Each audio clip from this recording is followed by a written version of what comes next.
Hello everyone, welcome to my channel. आज हम इस वीडियो में लेंथेनाइट्स एलिमेंट्स का जनरल कैरेक्टरिस्टिक प्रॉपर्टी स्टार्ट करेंगे। इस पर्टिकुलर वीडियो में पहला important characteristic property electronic structure और इलेक्ट्रॉनिक कॉन्फ़िगरेशन डिटेल में समझेंगे। सो लेंथेनाइट्स के जितने भी एलिमेंट्स हैं उनका इलेक्ट्रॉनिक कॉन्फ़िगरेशन दो प्रकार से लिखा जाता है। सो दो प्रकार से क्यों लिखा जाता है, क्या कॉन्सेप्ट है, उसको डिटेल में पढ़ेंगे। हर एक एलिमेंट का आपको डिटेल इलेक्ट्रॉनिक कॉन्फ़िगरेशन निकालना सिखाऊंगा एंड प्रॉपर नोट्स आपको प्रोवाइड करूंगा जो आपके एग्जाम प्रिपरेशंस के लिए बहुत हेल्पफुल होगा। So chemistry of lanthanides 4f block elements आपके सिलेबस में दिया गया है। एफ ब्लॉक एलिमेंट्स क्या होता है, पिछले वीडियो में मैंने डिटेल में समझाया है, आपको पता होगा एफ ब्लॉक एलिमेंट्स क्या होते हैं। बेसिकली एफ ब्लॉक एलिमेंट्स को दो ग्रुप में डिवाइड किया गया है, lanthanides elements and actinides elements. So lanthanides elements को किस प्रकार डिफाइन करेंगे, lanthanides are defined as those elements in which the differentiating electron goes to 4f subshell. ठीक है, मतलब कि लेंथेनाइट्स एलिमेंट्स का जो लास्ट इलेक्ट्रॉन होता है, जो डिफरेंशिएटिंग इलेक्ट्रॉन होता है, वो 4f सबसेल में जाता है। तो इसी कारण इन एलिमेंट्स को 4f ब्लॉक एलिमेंट्स के अंतर्गत रखा गया है और इनको लेंथेनाइट्स एलिमेंट्स कहा जाता है। ठीक है, तो ये हमारा बेसिक डेफिनेशन है। लेंथेनाइट्स एलिमेंट्स ऐसे एलिमेंट्स होते हैं जिनका डिफरेंशिएटिंग इलेक्ट्रॉन 4f सबसेल में जाता है। The 14 elements cerium to lutetium are named lanthanide. ठीक है, सीरियम से लेकर ल्यूटेशियम तक के जितने भी एलिमेंट्स होते हैं, लगभग 14 एलिमेंट्स जो होते हैं उनको लेंथेनाइट्स एलिमेंट्स कहा जाता है। आगे हम इन्हीं एलिमेंट्स का डिटेल इलेक्ट्रॉनिक कॉन्फ़िगरेशन पढ़ेंगे। सो स्टार्ट करते हैं इनका पहला characteristic property electronic configuration. So according to one view, the electronic configuration are as listed in column 3. There is different view, the configurations are as state in column 4। Basically आपको मैं electronic configuration का एक table provide करूंगा जिसको 4 column में divide किया गया है। पहला कॉलम है हमारा एलिमेंट्स नेम, दूसरा कॉलम एटॉमिक नंबर को शो करता है और तीसरा जो कॉलम है हमारा एक पहला नंबर का इलेक्ट्रॉनिक कॉन्फ़िगरेशन है एंड फोर्थ कॉलम है हमारा अल्टरनेटिव प्रोबेबल कॉन्फ़िगरेशन। ठीक है, मतलब कि जैसे मैंने आपको बताया लेंथेनाइट्स एलिमेंट्स का दो इलेक्ट्रॉनिक कॉन्फ़िगरेशन होता है, दो प्रकार से हम इसके इलेक्ट्रॉनिक कॉन्फ़िगरेशंस को लिख सकते हैं। तो कॉलम 3 में हमारा पहला टाइप का इलेक्ट्रॉनिक कॉन्फ़िगरेशन है एंड कॉलम 4 में हमारा अल्टरनेटिव कॉन्फ़िगरेशन है। ठीक है, दोनों को हम समझेंगे। तो यहाँ पे अगर हम पहला वाला हम समझते हैं कि जनरल इलेक्ट्रॉनिक कॉन्फ़िगरेशन, आपको पता होगा जनरल इलेक्ट्रॉनिक कॉन्फ़िगरेशंस के बारे में हमने पिछले वीडियो में भी डिस्कस किया था। जैसे अगर हम एफ ब्लॉक एलिमेंट्स का जनरल इलेक्ट्रॉनिक कॉन्फ़िगरेशंस का फॉर्मूला देखें तो वो होता है हमारा n-2f, जिसमें f जो हमारा ऑर्बिटल है उसमें 0 से लेकर 14 इलेक्ट्रॉन होंगे, n-1 d जो है उसमें 0 से 2 इलेक्ट्रॉन होंगे और ns2 होता है। ठीक है, ये हमारा सभी एफ ब्लॉक एलिमेंट्स का जनरल इलेक्ट्रॉनिक कॉन्फ़िगरेशन का फॉर्मूला है। अगर हम लेंथेनाइट्स एलिमेंट्स का निकालें तो हमारा कुछ इस प्रकार का निकला था। 4f जो f ऑर्बिटल है उसमें 0 से 14 तक होंगे, 5d में जाएगा इलेक्ट्रॉन, 0 से 2 इलेक्ट्रॉन जा सकते हैं एंड 6s ऑर्बिटल में 2 इलेक्ट्रॉन रहेंगे। ये हमारा लेंथेनाइट्स एलिमेंट्स का जनरल इलेक्ट्रॉनिक कॉन्फ़िगरेशन है। तो इसके हिसाब से अगर हम कॉन्फ़िगरेशन इलेक्ट्रॉनिक कॉन्फ़िगरेशन निकालें तो यहाँ पे आप देख सकते हैं कुछ इस प्रकार का इलेक्ट्रॉनिक कॉन्फ़िगरेशन हमारा लिख लेगा। जैसे सीरियम हमारा पहला एलिमेंट है, लेंथेनाइट्स एलिमेंट, इसका इलेक्ट्रॉनिक कॉन्फ़िगरेशन देखें तो पहला हमारा ये जिनॉन है। जिनॉन का आपको पता है ये हमारा एक नोबल गैस है जिसका 54 एटॉमिक नंबर होता है, मतलब ये स्टेबल इसका इलेक्ट्रॉनिक कॉन्फ़िगरेशन होता है। इसीलिए यहाँ पे आपको पूरा का पूरा इलेक्ट्रॉनिक कॉन्फ़िगरेशन नहीं लिखना है, बल्कि आप यहाँ पे जिनॉन लिख सकते हैं, जिससे ये जैसे मतलब कि यहाँ पे 54 जो इलेक्ट्रॉन होंगे इसके अंतर्गत आ गए, ये यहाँ पे इसका मीनिंग होता है। तो बाकी इलेक्ट्रॉन्स को हमको फिर शो करना रहता है। तो 4f1 and 5d1 and 6s2, तो ये हमारा इलेक्ट्रॉनिक कॉन्फ़िगरेशन होगा सीरियम का। ठीक है, मतलब कि f में जो है 1 इलेक्ट्रॉन गया, d में 1 इलेक्ट्रॉन और s में 2 इलेक्ट्रॉन। तो इसी प्रकार से ये जो है क्रम में आगे बढ़ते जाएगा। जो आगे के जैसे एटॉमिक नंबर बढ़ते जाएगा वैसे वैसे इलेक्ट्रॉन की संख्या बढ़ती जाएगी और वही इलेक्ट्रॉन की संख्या जो है f जो ऑर्बिटल में है भरते जाएगा। ठीक है, अल्टरनेटिव इस प्रकार से एक के बाद एक भरते जाएगा और ये हमारा कंप्लीट हो जाता है इलेक्ट्रॉनिक कॉन्फ़िगरेशन। ये हमारा जनरल इलेक्ट्रॉनिक कॉन्फ़िगरेशन है।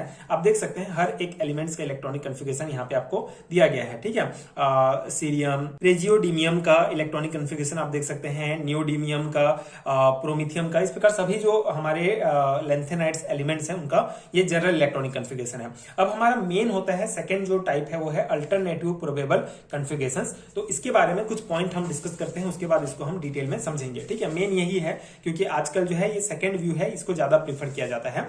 So according to the second view, the single 5d electron moves to 4f subshell in all cases except in gadolinium where such a shift destroy the symmetry of the half filled F subshell, and in lutetium where the F subshell has already been completely filled and cannot accommodate any more electron. Nowadays the second view is more preferred. ठीक है, तो इस theory point में क्या कहा गया है, second view में ये होता है कि जो 5d इलेक्ट्रॉन्स होते हैं वो 4f सबसेल में चले जाते हैं। ठीक है, 5d के जो इलेक्ट्रॉन होंगे वो 4f सबसेल में चले जाते हैं। इसके यहाँ पे दो एक्सेप्शन है, एक तो गैडोलिनियम का और एक होता है हमारा ल्यूटेशियम का। क्योंकि देखिए गैडोलिनियम अगर हम यहाँ पे देखें, गैडोलिनियम का अगर हम ये प्रोबेबल वाला जो हमारा कॉन्फ़िगरेशन है इसमें अगर हम देखें तो F जो होगा, F में टोटल जो है 14 इलेक्ट्रॉन आ सकते हैं, इसमें 7 इलेक्ट्रॉन है। तो यहाँ पे 7 इलेक्ट्रॉन हो गए, मतलब हाफ फील्ड और कंप्लीटली फील्ड अगर हमारा होता है, ठीक है, तो वो क्या होता है, वो एलिमेंट जो होगा वो जब किसी ऑर्बिटल में हाफ फील्ड होगा या फुली फील्ड होगा तो वो हमारा सिस्टम जो होगा ज्यादा एक्स्ट्रा स्टेबिलिटी शो करता है। ठीक है, इसीलिए अगर यहाँ पे एक इलेक्ट्रॉन यहाँ पे आ गया 4f में आ गया तो ये 8 हो जाएगा। ठीक है, तो जो कि 4f7 की तुलना में कम स्टेबल होता है, इसीलिए ये गैडोलिनियम और ल्यूटेशियम, क्योंकि यहाँ पे कंप्लीटली फील्ड है। ठीक है, तो ये दो एक्सेप्शन है।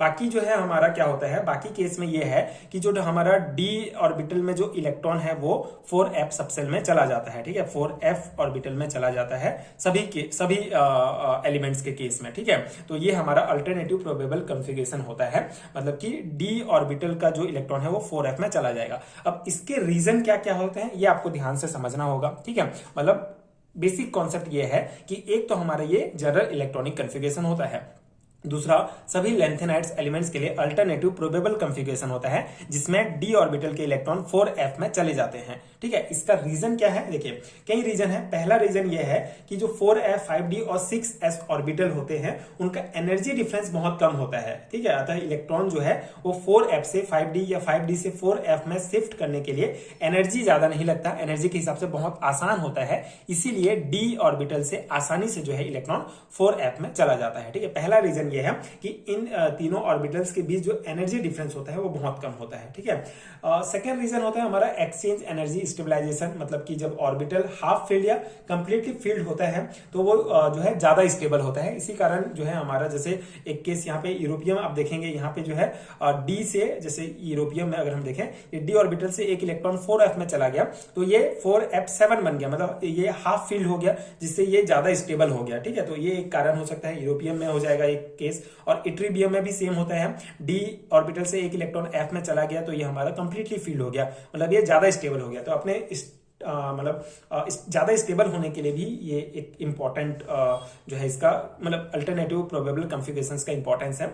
कुछ और रीजन है, जैसे शिल्डिंग इफेक्ट की अगर हम बात करें तो शिल्डिंग इफेक्ट में क्या होता है, जो 4f ऑर्बिटल होता है वो न्यूक्लियस के पास होगा। ठीक है, ऑब्वियस सी बात है, ये हमारा न्यूक्लियस है और ये हमारा s p d और ये f। ठीक है, तो जो मतलब 4f की हम बात कर रहे हैं तो 4f का जो ऑर्बिटल होगा वो न्यूक्लियस के पास होता है 5d और 6s की तुलना में। ठीक है, तो लेकिन मतलब पास तो होता है न्यूक्लियस के 4f, लेकिन उसका जो शेप होता है वो कॉम्प्लेक्स होता है, मतलब वो ज्यादा जो है शिल्डिंग इफेक्ट शो नहीं करता है, मतलब कि 6d और 5s के जो इलेक्ट्रॉन होंगे उनके न्यूक्लियस के प्रति जो अट्रैक्शन होगा उसको अच्छे से इफेक्टिवली जो है सील्ड नहीं कर पाता है, क्योंकि f जो ऑर्बिटल होगा उसका शेप थोड़ा सा कॉम्प्लेक्स होता है। इसी कारण वो मतलब कि जैसे ये हमारा f सबसेल है और ये हमारा d और यहाँ पे s, ठीक है 6s, तो यहाँ के जो इलेक्ट्रॉन होंगे उस न्यूक्लियस से जो अट्रैक्शन फील करते हैं, ठीक है, उस अट्रैक्शन को ये f ऑर्बिटल के जो इलेक्ट्रॉन्स हैं वो कम नहीं कर पाते हैं, क्योंकि इनका जो स्ट्रक्चर होता है वो थोड़ा सा कॉम्प्लेक्स होता है, इसी को यहाँ पे कहा गया है।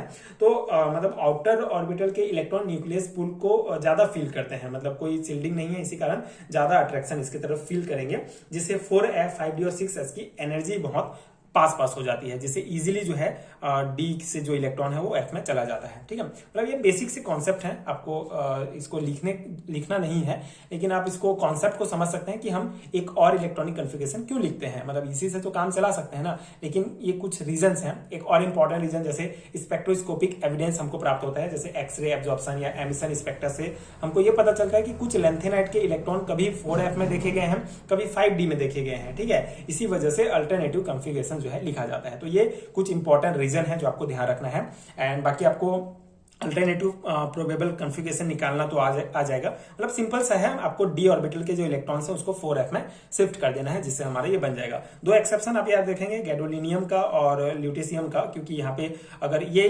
मैंने जैसे समझाया कि अगर इसको हम यहाँ पे कर देंगे तो 8 हो जाएगा, जिससे ये हाफ फिल नहीं रहेगा। तो ये अगर हाफ फिल नहीं है तो ये जैसे अगर यहाँ पे 4f8 हो जाता तो ये कम स्टेबल होगा इसकी तुलना में, ठीक है। ये एक कॉन्सेप्ट है।